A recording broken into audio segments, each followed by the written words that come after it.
And today's guest is Renea Jones-Hudson. Welcome to Veterans Corner, Renea. Renea devoted over 2 decades to the Army. Today, Renea is the founder of Empowered Life Coaching Solutions. What was it that motivated you to get into the service? Yeah, my motivation was simple. I just wanted to go to school. You didn't do a green to gold. You didn't do any of those programs. I did degree completion. I had 60 credits. Just like I said, with that job, I worked initially in the theater mortuary affairs office. What would you say was one of the most impactful things for you? Yeah, I have 2 moments. It's funny. Did you start doing your own research? When I got out, I still felt like lost. What sparked your desire for entrepreneurship? I did apply to do another government job, But you put a seed into the ground, and at first, this little thing pops out of the ground. Tell me a little bit more about how you're helping women. I empower them to rediscover their identity. Do you feel that them knowing that you had prior military or your employment, does that help you at all?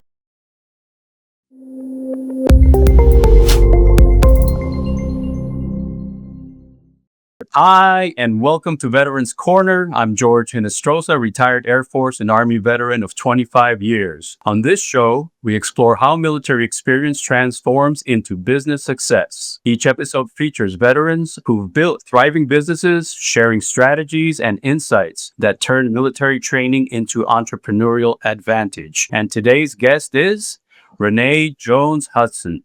Welcome to Veterans Corner, Renea. Hi, how are you, George? Thank you for having me. Thank you.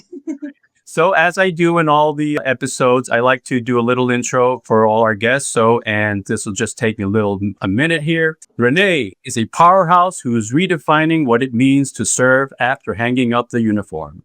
Renea devoted over 2 decades to the Army, starting as an enlisted soldier and rising to become a logistics officer before retiring as a captain. But her most impactful mission might be the one she's currently leading. When Renea transitioned to civilian life, she confronted a challenge that many veterans, particularly women, face: translating military experience into civilian success while navigating an identity shift that can feel like stepping into unknown territory. As she candidly puts it, she was existing, not living.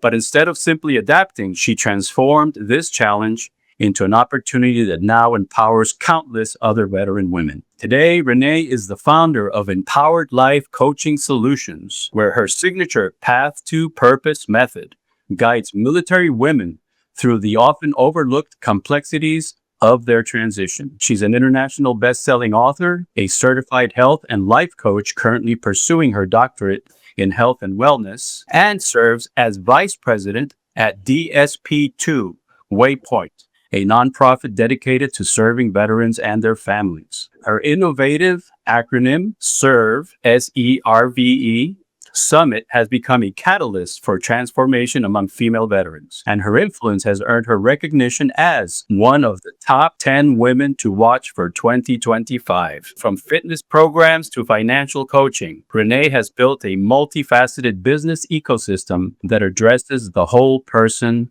not just the veteran identity. My goodness, Renea, I don't even know where to start. So let's get going by just starting at the beginning. So Renea, before you were a young lady and you were thinking, I'm going to join the service, what was it that motivated you to get into the service or to choose a branch of service to begin with? Okay, my motivation was simple. I just wanted to go to school. I grew up in Jamaica, migrated here when I was 14, and one of the things I really wanted to experience was going to college. And I was in high school, and the recruiter was right by the cafeteria. And the slogan at the time was "Be all that you can be."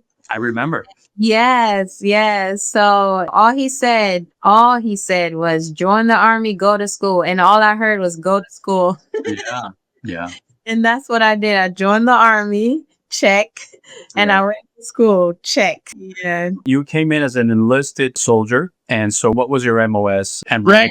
How far did you go as an enlisted? So yes, I was a buck private, as they call it. I came in as a preventive medicine specialist, E1. Well, transitioned from that at the rank of E7. So I was an E7 when I transitioned to Sergeant First Class, and I transitioned to the officer corps. Wow, fantastic. So what would you say your So by the time, from the moment you joined to the time you were still an NCO, you were still a non-commissioned officer. So you started off in the medical, and you ended up where as a sergeant first class? Were you still in the same I was still in the same MOS. Yes, I held that MOS for a long time. Now I've done I've actually served as a retention NCO. I've served in different positions, how the military is. But no, that was my MOS from that time to the time I transitioned to the officer corps. Yes. So you transitioned into the officer corps, and so you had completed obviously college during the time you were enlisted, right? So what did that look like? I mean, how did you feel about as an enlisted soldier working towards college, working with your aspiration to become a commissioned officer? What was going on in your mind that whole time? What was driving you? As an enlisted soldier with preventive medicine, it was one of those, it became a star MOS, which is you can get in the MOS, but it was very challenging to get out of it, to reclass out of it. So it became a star MOS. And I had really, at 13 years, I had made E7 in the rank, which is fast for that MOS. But I got to a point where I plateaued. I was like, oh, I got to find something else to do. Mhm. I was doing NCO Academy speeches, just volunteering to do different things. But I even did Audie Murphy. I was just trying to stay busy, trying to keep busy. And my chief at the time, she was like, you should look into becoming an officer. And that had been the second time, maybe the third time an officer told me I should be an officer. So I was at E5 in Fort Stewart, and my commander there told me, and I didn't follow through. At the same duty station, I had my chief. She told me, and I didn't follow through it. But then Major Naismith, we were in Oklahoma. She was like, "You just can't sit still. You need to probably look into doing something else. You need to be challenged." That's what she said. You need to be challenged.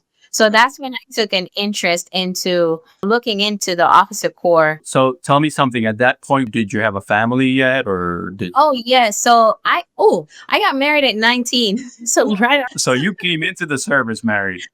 No, I came in and married I got married at 19. So went to AIT, Right. went to Fort Hood, and like right after, like 6 months after I got to Fort Hood, I was married.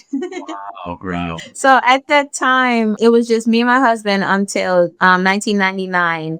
So yes, when I did transition into the officer corps, I had my son. I had my son at that point, and my husband is also a veteran. So we were dual military. Yes. Beautiful, beautiful. Well, that helps. That helps a lot. Bringing up a family. Okay, so now you're at that point. You're a sergeant first class, and you've got commanders telling you that you should move on. Obviously, you have your college because there's no other way. You didn't do a green to gold. You didn't do any of those programs. I did degree completion. So I had 60 credits already, but it wasn't in a degree format. Right. So what I was able to do, I was able to go to OCS, but once I got out of OCS, and I may have this backwards, but once I got out of OCS, I actually was able to go to school, I think right before BOLIC. So we had an opportunity to go to school, get the degree, earn the degree, and move forward. Okay, wonderful, wonderful. So so now you're an officer. And how did you feel at that moment just transitioning? Because I mean, for people that are in the military now or may listen to this show and they're thinking of doing that same thing, right? Going from an enlisted into an officer. And I have many friends now, even that I still keep in touch with that are doing things like that. How do you feel now as a lieutenant, right? Now you're a lieutenant with 13 years or how many years of enlisted experience, right? So you come in at a kind of a different level of lieutenant. Yeah. The transition was tough. Not bad, but it was challenging because I told my chief, I said, second lieutenant is the worst rank to have in the military. They don't get enough respect. And then Private in the enlisted. Yeah, it's worse than being a private. You're expected to be a private, but second lieutenant is it's worse than being a private. And then you got to think, I'm coming with 13 years experience. So I'm not coming in as your college grad second lieutenant. I'm already seasoned as a second lieutenant. So just really navigating that change was very challenging. It was challenging because when you look at me, you see a second lieutenant. You don't see a seasoned soldier. 13 years of experience. Right. So I had to deal with just the way they spoke to second lieutenants, the disrespect, all of that, all of that. But it was humbling and it actually helped me because it helped me be more vocal. It helped me be more assertive. You think as an E7, you would have already mastered all of that. It's a different ball game. It's different being enlisted and it's different being officer. So I had to learn to use my voice differently, right? The way we lead as NCOs is not the way you lead as an officer. It's completely different. You have to use a little bit more tact, Right. you know, and you have to be assertive, but not rude or disrespectful. And for us, for women, it's translated differently, even when we're not being rude or disrespectful. So Yeah, great. So that's good. That's fantastic. That's good to share with people because some people have no idea, no clue what to expect. And so this is what I want to come out during these shows. Okay, so now you've started, you're a second lieutenant and you are, what was your branch? I was logistics, yes. Okay. And you deployed maybe a few times, or did you have? I deployed to in support of OEF. It was actually called Operation New Dawn. I deployed as a mortuary affairs officer. And that was another transition. I deployed as a first lieutenant in as a mortuary affairs officer. Just like I said, with that job, I worked initially in the theater mortuary affairs office. So it was more, what's the word? It was more, I don't want to use political, but it was a lot more high level people in that position. So even learning how to communicate, giving briefings, doing exums, reporting to Congress on the casualties, that was another level that I had to elevate to. I had to shift into different roles at that point. Then I eventually went back to the company, and that's where I was around soldiers more. I was around more soldiers, and that was really where I felt comfortable. I felt more comfortable around the soldiers. Okay, great.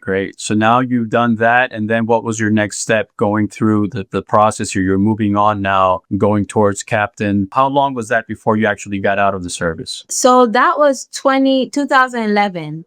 Okay. Yeah. So after we redeployed, I went back to Fort Eustis, and I eventually became a company commander, which that's one of the milestones that we have to hit, becoming a company commander. Being a company commander, for me, there was a bit of challenge because I'm leading from a different aspect. Now I'm leading big picture as opposed to getting directive from my senior NCO telling me how to lead. Now I have to plan and execute and strategize. You're in a lot more meeting. You're doing a lot more briefings, and you got to make sure you are taking care of soldiers in the midst of it. So it was a little bit more diplomatic, I would say, if that's the word. There's a lot more responsibility. Right. You're overseeing millions of dollars in equipment.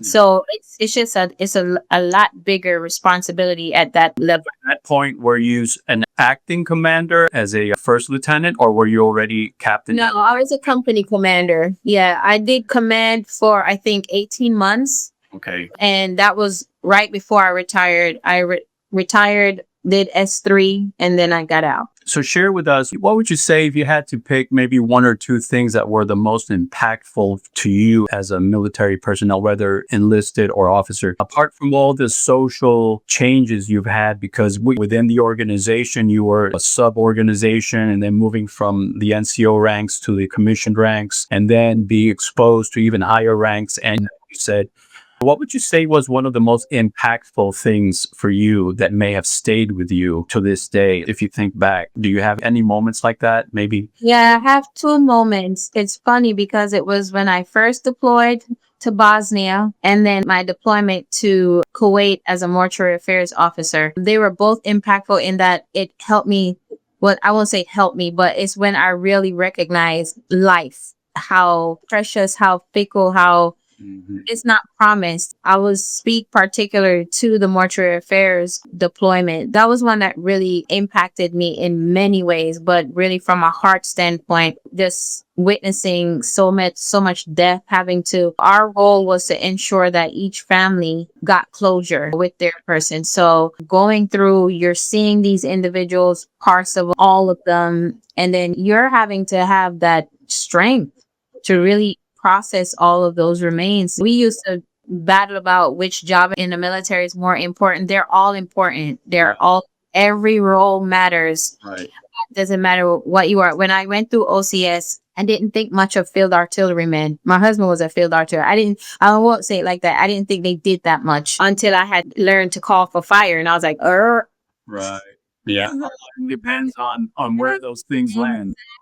And then I literally sat in a fake post when I was in Kuwait, and I was just blown away at they have a huge responsibility. Yeah. So when we go into this, it's a playful competition, but it's really serious. Like every role that you serve is important. You're adding to the puzzle. right. If your piece is taken out, then we're not fully effective. We can't run. Yes. Great. So now you've got that. So you said there was two. Was that the both of them? It was Bosnia because I was 19, first time. I'm an immigrant, but I was going to another country besides the United States. Right. But I was going in uniform. I was going like in a whole, I wasn't visiting. Nice. I was there on a mission.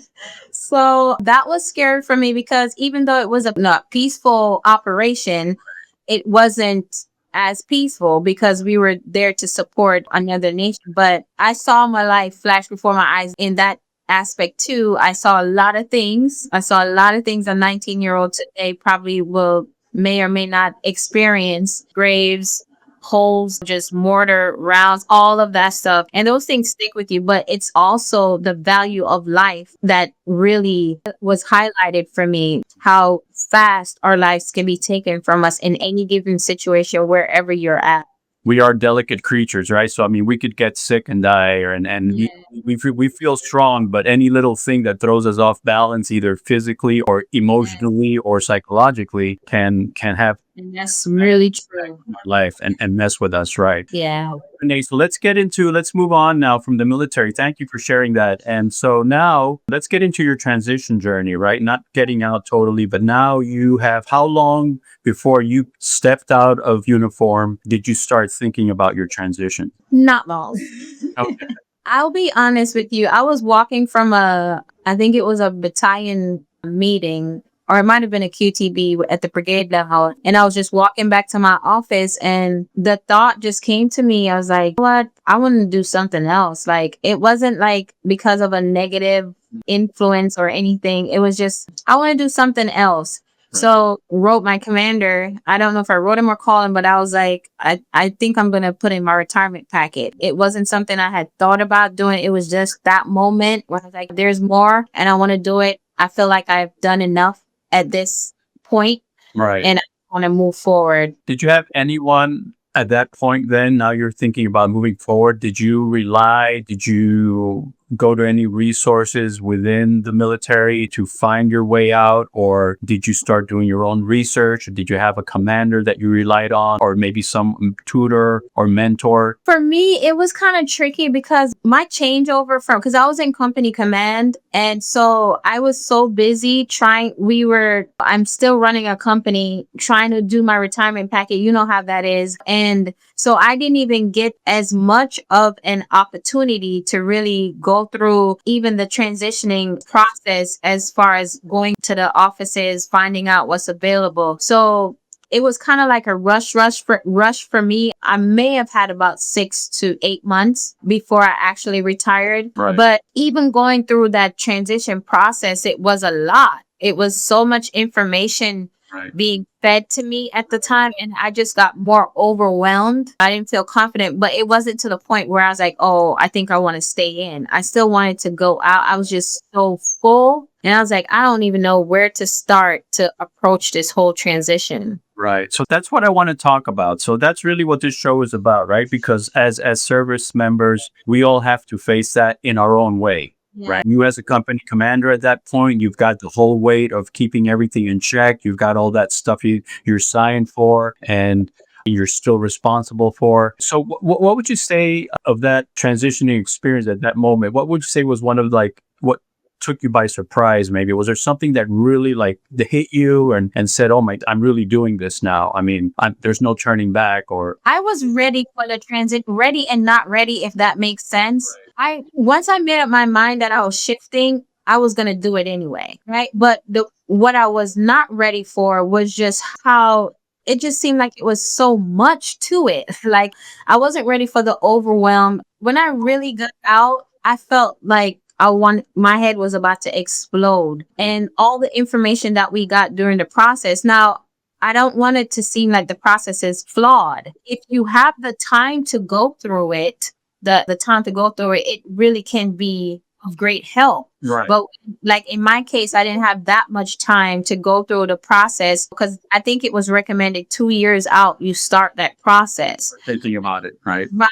I Yeah. didn't get to do that only because I was still in command and I was running the company, doing other things. But when I got out, I still felt like lost. And it was one of the weirdest things to go from someone who's achieved so much in the military to come out and feeling like I'm clueless. I don't know where to start, what to do, how to do it, who to turn to. That's a great segue right there. So that's where I want to start into your whole entrepreneurship origins now. Now you're going through that. You're stepping out of the military. You're going to take your uniform. Did your husband remain in the service? No, so he had already retired. So he retired in 2016. I retired in 2017, March of 20. It was just a few months, maybe 4 months, because we actually did our ceremonies together. Okay, great. You guys had at least that going for you because now at least you had a fundamental structure where you could step out, right? Yeah. So when did you get your first idea for your business? I mean, now Renee, she's out and now she's okay. I wanted to get out and I'm out. Now what do? I've got a degree. I've got all this experience, which really might even help me depending on what I decide to do, unless you're going to get another government job or you're going to go into some kind of another government agency. Or what sparked your desire for entrepreneurship? I did apply to do another government job and the interview was fine. I actually ended up getting the job, but I had to wait 2 weeks for them to call me. Now, during that 2 weeks, while I'm waiting, the day that the gentleman called me, out of my mouth, it wasn't a planned thing because I still was like, I don't know if I want to do that. Right. When he called to tell me I got the job, I was like, I am so sorry, but I'm going to open up my own business. Now, George, I didn't have a business. Didn't have a business idea, didn't have anything. Remember, I was talking to my husband. I told him what I did. He was like, why would you do that? That was smart. I was like, I don't know. I said it just came out of my mouth. Yeah. So he was like, at first, I don't think he was very upset, but he was like just a little confused as to why I would do that. Because for most of us, that's what we do. We go right back into a government job. It's what he did. Right. Right. So Security. yeah. So we're there brainstorming. He's like, you're good with fitness. You competed. You have a degree in exercise science. Why don't you just open up a fitness studio? I could do that. I think. Like, yeah, I could do that. Yeah. So that's what I did. So the problem you were trying to solve there, Renee, was it a financial one? Was it a more emotional one? Was it a deep down longing problem you were trying to solve there? Which one of those, or how are all those three things like playing? You mean into the fitness? Right. So you're making the decision. You just turned down a job, and now but something inside is telling you there's something else that needs to come out. Yes. So you're going through that inner working. Were you thinking about financially? Were you thinking about just emotion, your drive? So I started out as a personal trainer, and I'll get into that. But what drove me, the driving force for that decision was because I was a fitness trainer and I had been in the competitive space and I saw so many women struggling emotionally, physically. We have our own self-esteem issues with our bodies, our nutrition. We, as a community, we just weren't doing well. And because I had the knowledge and the expertise, and I had been in that, like I said, the competitive space where now I've trained my own body. I understand nutrition and how it really works for the body. I wanted to share that. I wanted to do that for other women. And initially I thought I was just going to service women in that space, but I had men and women.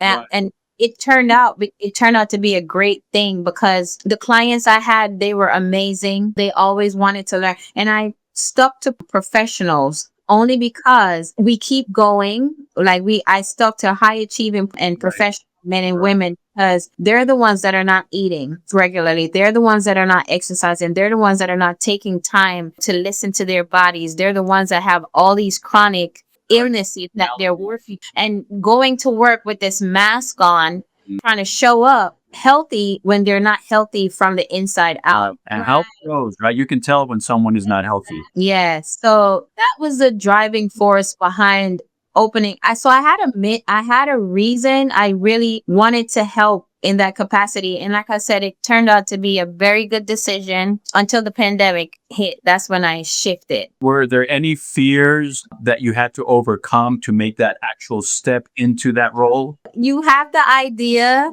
Right. and then you're advertising to get the people.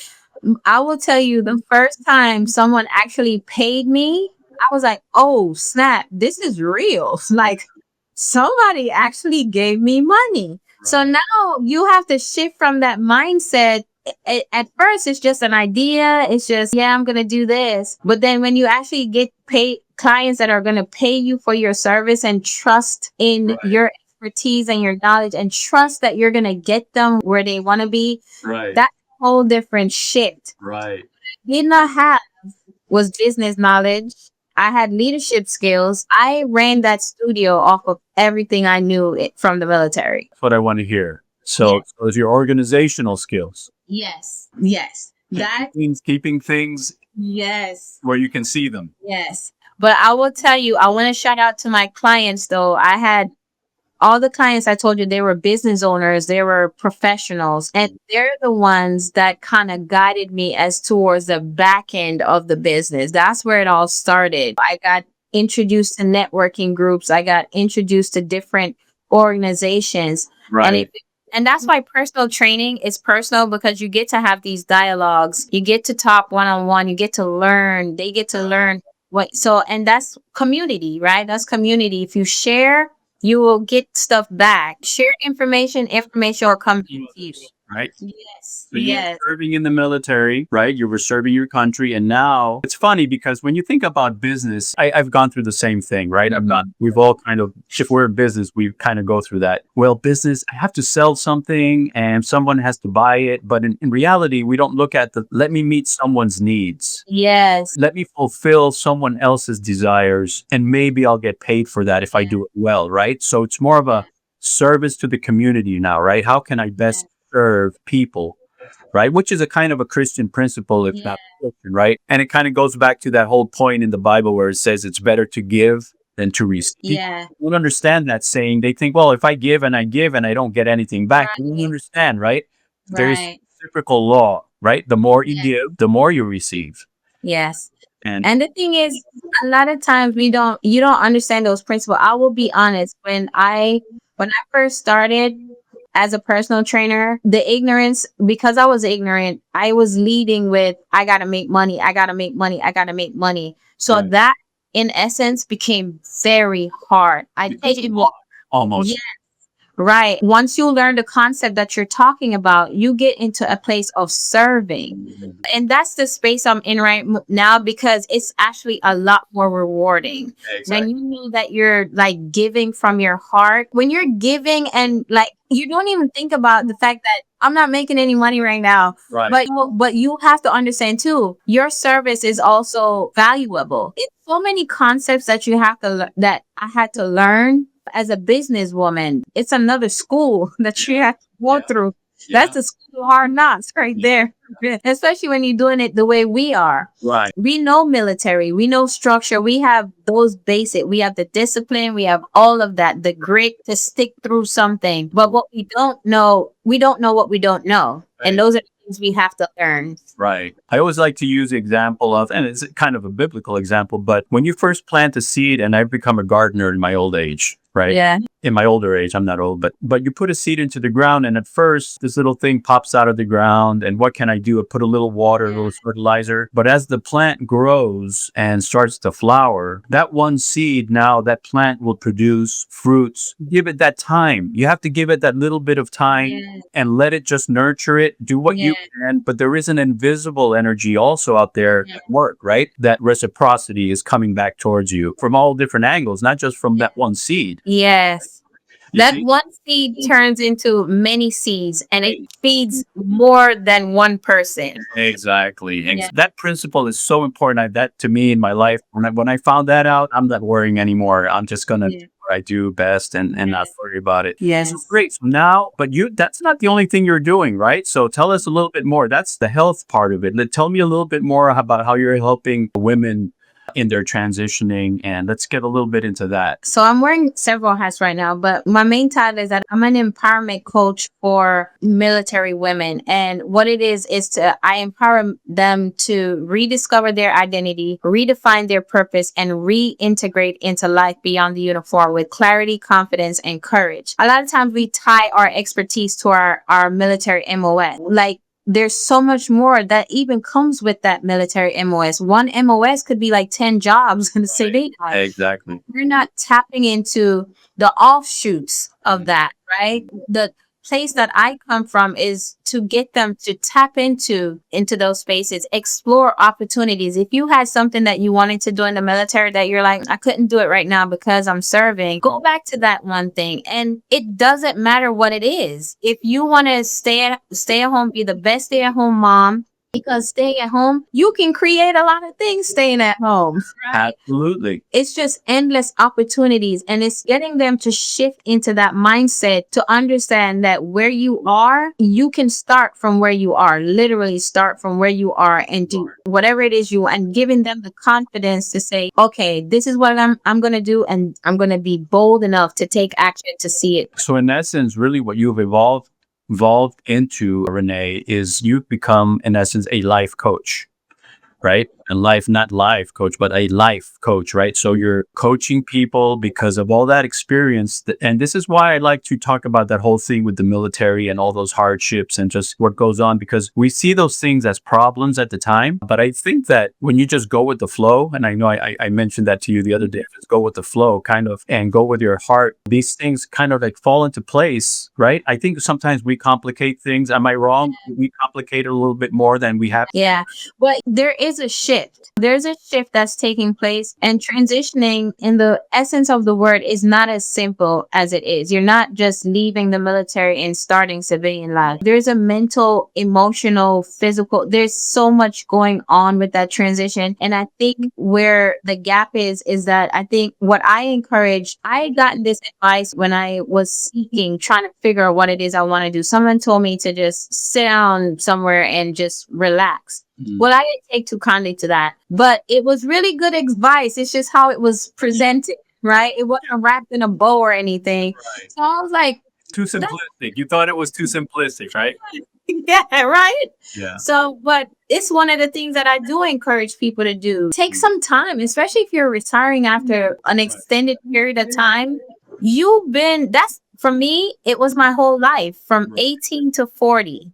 Right. I married in the military. I had kids in the military. I went to school in the military. I grew up in the military. Right. That is my life. Now you're shifting. You're going to a space where the community is not the same. The support is not the same. The job is not the same. Yeah. What you did in the military, you don't even know how to translate it to civilian life, because what is that called?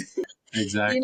You have to come off of the acronyms, the jargons, all of that. So taking that time, giving yourself that space to really decompress, just let your mind come off. Because I was running on that from the military. I really was, right. Which is why I think I did so well up until the pandemic hit. But I was just moving in that same momentum. Right. But it's important for us to really take the time. So even though overarchingly what I want to do is get them to be more empowered in themselves, we do take them through that transitioning, just reintegrating them into civilian life again, because it is a process. Is that what SERV is? SERV, the SERV? So I rebranded to Beyond the Uniform. Right.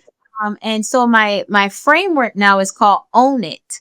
The SERV Summit was a conference that I held, which I'm gonna do it every 2 years is when I'll do it. So I did it last year, so I'll do it next year in 2026. Yeah. So, but Own It is own your story and your voice, work in your gifts, navigate the change with confidence, ignite impact, and take bold action. So that's what Own It is. And that's what I kind of coach the women on. I'm focusing on women, but I serve if a guy came to me, I'll say yes. Yeah. So, Yeah. but the thing is, yes, so that's the whole Own It framework is what I had to go through, the things that I had to go through, the research that I've done. So I'm also working on my doctorate, and that's what's kind of supported this framework, just doing research, digging, and Right. just, it's funny, we're veterans, but until I started doing the research, I didn't realize how much, like, there's so much of a gap to be filled. Yeah. And I just want to do my part as best as I can, and in working with other organizations too, to help our community. So, as a veteran now, and now you're involved with your own ecosystem, right? You're creating the ecosystem around yourself, helping others. Are there any like resources that, other than yourself, right? You've got yourself are a great resource now to women and to men. But are there any resources that you are tapped into now that you feel like those have been essential to you now, like now that you've progressed where you are, right? And who knows where you're going to get with all this. You're still you're still transitioning really into whatever you're going to become, right? But are there things that you are tapped into now that you might maybe want to talk about? Or Yes. So one of the first things I did was I did get a coach. In the military, we had coaches, but they weren't called coaches, right? They're calling NCOs. Right.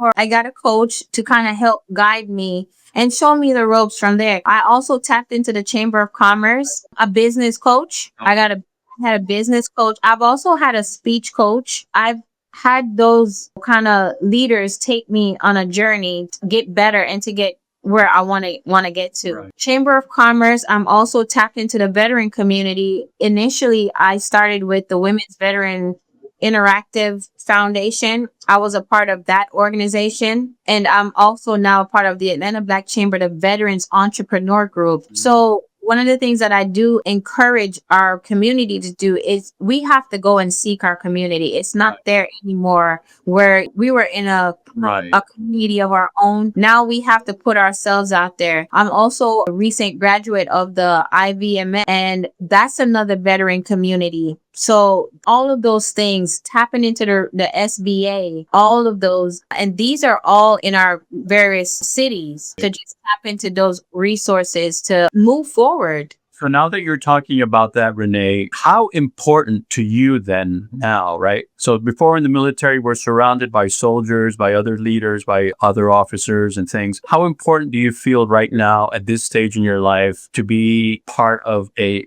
or let me rephrase that, to be continually networking? It is important because that's the only way you're going to elevate and grow and find out what's available for you, right? And I had this mindset at first that I only had to talk to coaches. I just needed, because I'm a coach, I needed to just mingle with coaches. But no, you need a collection of people from all backgrounds, because even though you may not be doing the same exact thing, there are systems and processes that you can, and you can share what you're doing. So you're just, each one teach one. So it's just networking is building relationships. Yes, creating community, and relationship is a better currency because it'll bring the real currency. When you have the right relationships. Yes. Yeah. So that's incredible. So let me just get into this part, right? So now let's talk a little bit about the spiritual side of things, right? So we were talking a little bit before the show about its church and things like that. How important do you think is it for you, right? In respect to everyone's religion, everyone's creed and everything. How important do you feel that inner spirituality? How much has that been important, or how has that impacted your life? Or maybe you forgot about it for a while because you were overwhelmed and you came back to it. Yeah. So I was born in the church. I was born Jewish. I was raised Jewish. However, I will tell you, my relationship got a lot stronger when I started walking for myself. When I started developing a relationship with God, because when I look back, there's so many moments where I knew God took me through it. For me, that relationship with God is very important. I can't do anything without him. Everything that I do, everything that I have, everything that I am is because of him. And with respect to anyone else's, and it's just tapping into a higher power, tapping into something that feeds your soul. That's what keeps me grounded. There are times I'm going, and I'm missing being around my church family because for one, I grew up with them, and then the songs and the scriptures, all of that, it's like food to your soul. Yeah. So for me, it's a very important aspect of mine. And I'll be honest about this. Initially, how sometimes you don't want to offend people, so you don't talk about it. But I've gotten to the point where I'm like, this is my walk. This is what makes me, this is what moves me. God is the light of my life. So I'm going to give honor to him. Right. Because he can take me out of here at any time. He wakes me up every morning, and he allows me to get back up the next day. And while I'm here, he's given me a mission. And I'm going to fulfill that mission until he says, okay, you're done. Well done. You can come on home. Funny because, and now that you said that home, your mission, right? It's funny because when you're just taking Jesus as an example, right? Because now the disciples, and they're all like, I want to be first. I want to be this. I want to do that. I want to be. And here's Jesus washing their feet. Unless the Son of Man came to serve, to be served. So that's not the first example of networking. You can serve, right? As humbly as you can, you give it all you have. But always keeping that the people first, right? Not you first. Keeping the other people first. Not that you should neglect yourself, right? But wow. So let me ask you this. Thank you for sharing that. That's very, very touching. As a veteran, do you feel like being a veteran has helped you? The identity of being a veteran, when you talk to people, when you talk to these professionals, when you talk to, obviously you're working with other veterans, right? But when you meet people that aren't, do you feel that them knowing that you had prior military or your prior, does that help you at all? Has it made you realize something more? Yeah, for the most part, it does. When I actually had a speech I did a speaking engagement in Paris, and that audience was non-veterans. And so I kind of tailored my talk to awareness because it was surprising to me. I think there might have been one individual that was a veteran, but the majority of the audience, they weren't veterans. And just me talking, I had so many people come back and, oh, I didn't know this. I didn't know that. Because there's an idea of what an ideal veteran should look like. So my speech was called You Don't Look Like a Veteran, because I tailored that off of the comments I kept. You don't look like a veteran. Yeah. What does a veteran look like? So that is usually, what does a veteran look like? So I was like, so I put it out in a Facebook group and everything. And it was so amazing to me, the amount of women that responded and said, I'm so tired of people saying that to me. So I wrote a whole piece on it in a magazine article, and that was what my speech was tailored around. But I also was interviewing for a corporate position, and I remember the CEO literally got on the call because I didn't mention anything about being a veteran, but he knew it from my bio. Right. And the advice he gave me, which is one that I've stuck with, he said to me, you want to always lead with you're a veteran. You're a Black woman veteran. And he was like, oh, let's not throw in the immigrant in there. He was like, with it. He said, lead with that. He said, that will get you into more doors than you just coming in. And ever since I've taken his advice, it's proven to be true. Wow. Yes. Beautiful. That's beautiful. What has been your approach to continuing education? Obviously, how do you manage now? You have work, you've got all these responsibility. Again, you're swamped, right? Because you've got now all these engagements and things. You're back in that captain's role, right? Yeah. You're a company commander again, so to speak. How do you find time for Renee?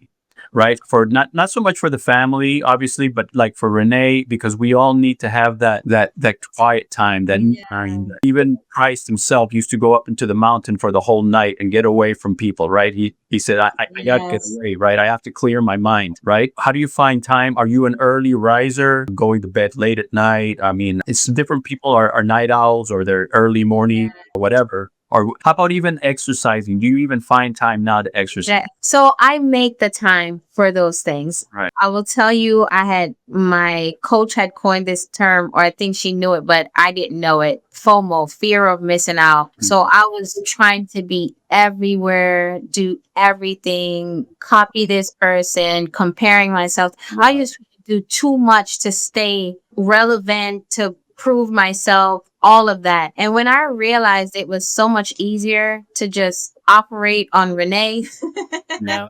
oh my gosh, it was the freeing thing I could do for myself. So I use my calendar as I Yeah. use calendar a lot. Yeah. And I just give myself grace because I was also trying to push through being tired. I was trying to make space when I didn't have space. So, and that's part of learning the whole essence of business. We think people are just grinding, grinding, grinding. Yeah. No, if a good business person is going to set aside time for them, you need to, because if you're constantly going, you're going to break down. Right.